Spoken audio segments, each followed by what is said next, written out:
дар давраи раиси ташкилоти террористӣ экстремистии собиқ ҳизби наҳзати исломӣ Будони Кабирӣ ҳанӯз то ҳодисаҳои сентябри соли 2015 45 нафар аъзои ҳизби террористӣ ҷиноятҳои вазнин ва махсусан вазнин содир карданд.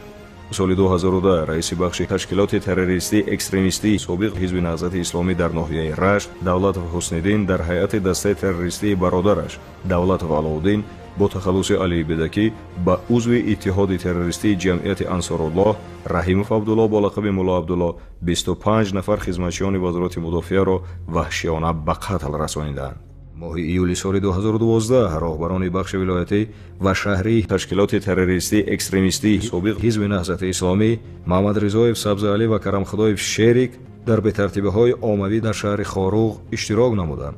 алайҳи мақомоти давлатӣ муқобилати мусаллаҳона нишон доданд.